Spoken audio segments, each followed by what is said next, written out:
So here I am, 10/24/24. So it is October 24th of 2024 at 12:04 with Richard Wilson.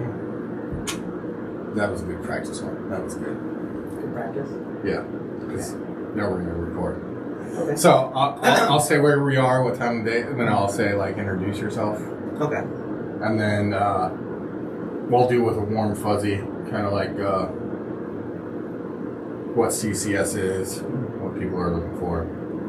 All right? Sure. 3, 2, 1. Hey, good morning. Here we are at, God, what is the address? 4801 West National. See, good job. I knew I'd have you around for a reason. Here I am, October 24th, 24, with Richard Wilson, and we're going to be discussing about CCS. So what is CCS? Well, first off, thanks for having me. And CCS is the whole countywide agency that works on mental health or substance abuse with what we call consumers in recovery from either of those illnesses or addictions. And it's a wonderful program because you have to want to be in it. So we're not forcing it down anyone. They don't have to be in it. They can leave at any time. And so a lot of the peers we work with really get a lot out of doing it. They want to be there. I know with addiction, when you're at different parts of recovery, you might not always be ready for help. And with the way addiction works, it can kind of change over time. And then with the mental health aspect, we do peer support. So with Dry Hooch, we're an ancillary agency under CCS. CCS has pretty much anything you can think of service-wise to help you work on substance abuse or mental health. And that can include anything from anxiety, depression, paranoia with schizophrenia, pretty much any mental illness you can think of, cognitive disorders, and addiction. So it's a wide range of people we serve, all different walks of life in the program. But with Dry Hooch, we specifically do peer support. And what I really enjoy about the peer support is you get to share a little bit of your story in order to help other people kind of relate and feel comfortable opening up about what they're usually dealing with at the present moment. And you've done peer support, right, Levi?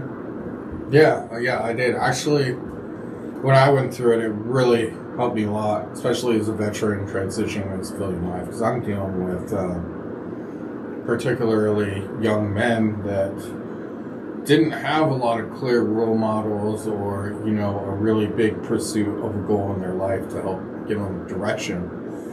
And they were just kind of lost in the midst of their mental health and addiction. And we're just trying to find purpose in a healthy way of life. And so after my time in service of having, all the taxpayers' money and the military drilling some values and some direction and some resilience into me, I felt like instead of veterans all the time, like this civilian in the community, I had a lot to offer as far as experiences and trials and tribulations I've been put through. So it was really helpful, even in my transition, to help connect with humanity in a way again. And with that transition, the peer-to-peer relationship is so important because we get to share about ourselves, and sometimes it helps us. For me, peer support gives me a huge purpose in life.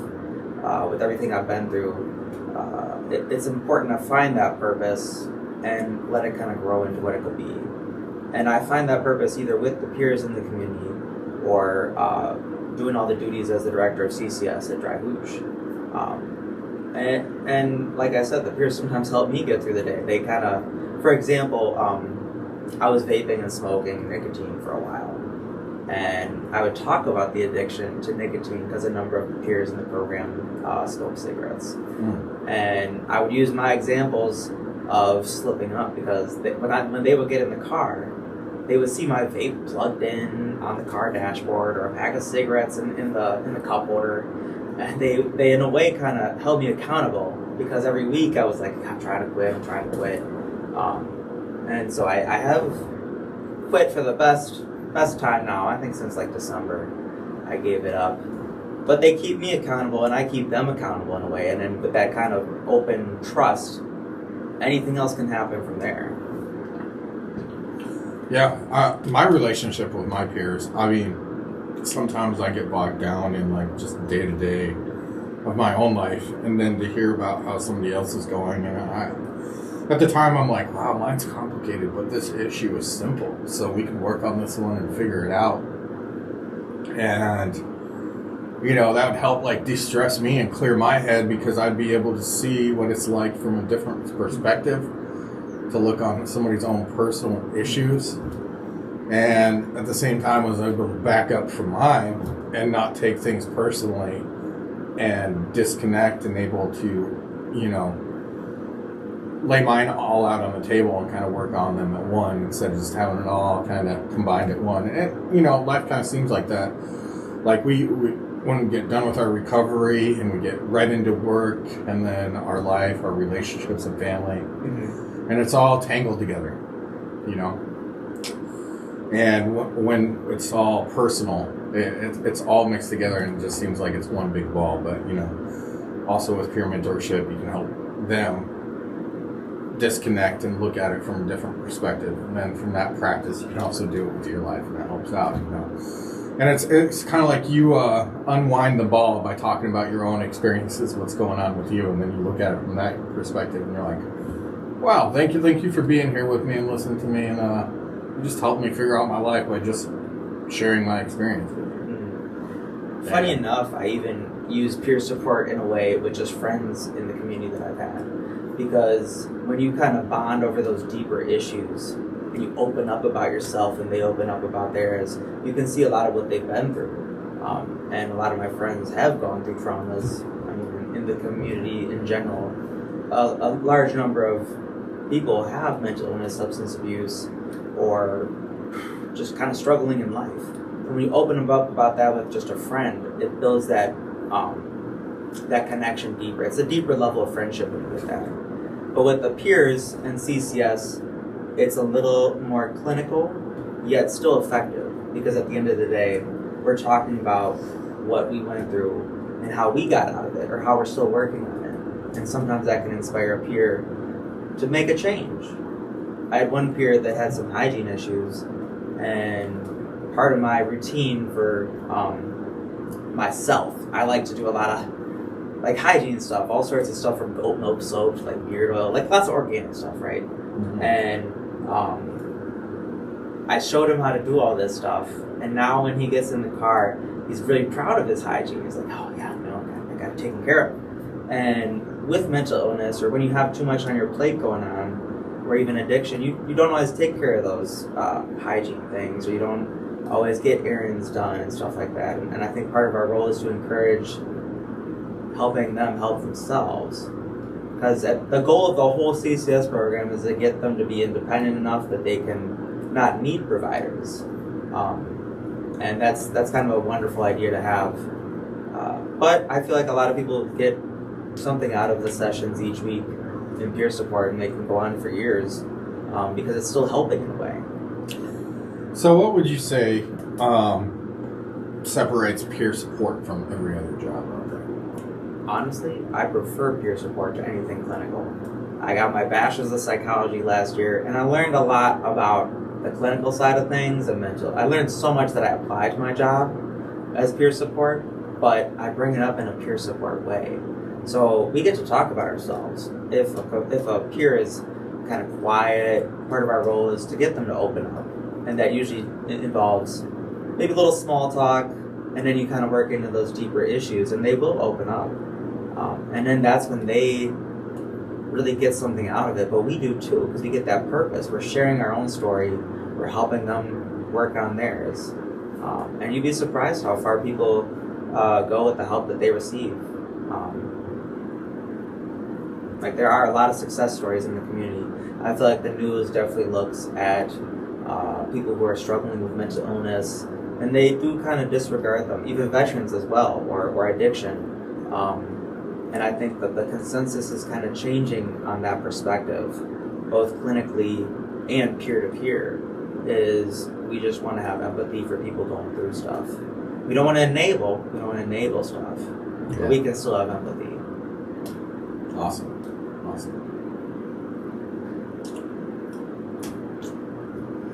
What else do you think we should cover here?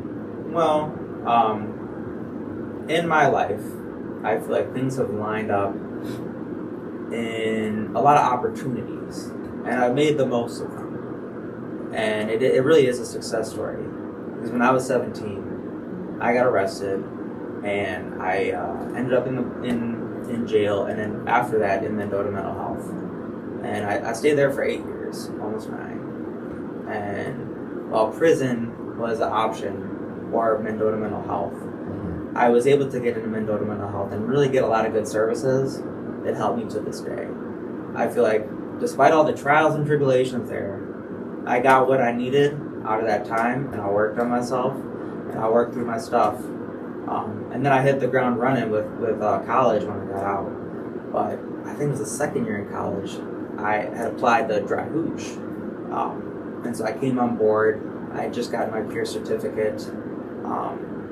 And I didn't really know what was going to happen. I was in school, kind of prioritizing school at that point. But then I started prioritizing Dry Hooch as well. Because you guys are vets. And I noticed there's a lot of loyalty once you kind of get in there. I feel like you definitely take care of your own, and you encourage working on yourself. And I think that that's an aspect unique to Dry Hooch Agency, is that we really care about our staff. I think it kind of like a military mindset, you know. If do you feel that way, Levi? Oh, yeah. It's drilled into us the whole time about, don't be a buddy fucker. Don't be selfish. Don't think about you. And like through our conditioning, it was if you mess up, everybody in your team is going to suffer.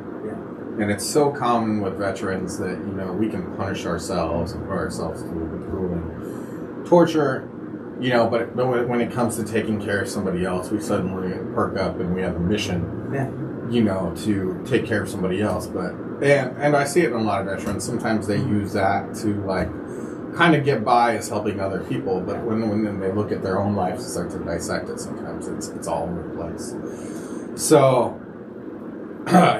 veterans have the camaraderie, and it's instilled in us that, you got to take care of the people around you more than you got to take care of yourself. And that's a double-edged sword, because out in the civilian world, it's not like the Army's taking care of you. Right.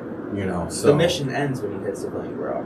Yeah. And I think you have to find a new mission. You have to find that new purpose. And also that support. Yeah. It's not like in the Army, like your healthcare, your housing, and everything is taken care of as long as you serve in the Army. No. So when you get out as a civilian, you got to help other people to fulfill your mission, but at the same time, you have to seriously learn how to sustain and take care of yourself. And and in Dry Hooch, we look at both sides of the road and aspects on helping people. It's pretty common. I agree. It's a good work environment, and for me, it's kind of more than work. I'm not really. People say they like their job, or I'll tell people I love my job because I really get so much out of it myself. It keeps me humble. I see people struggling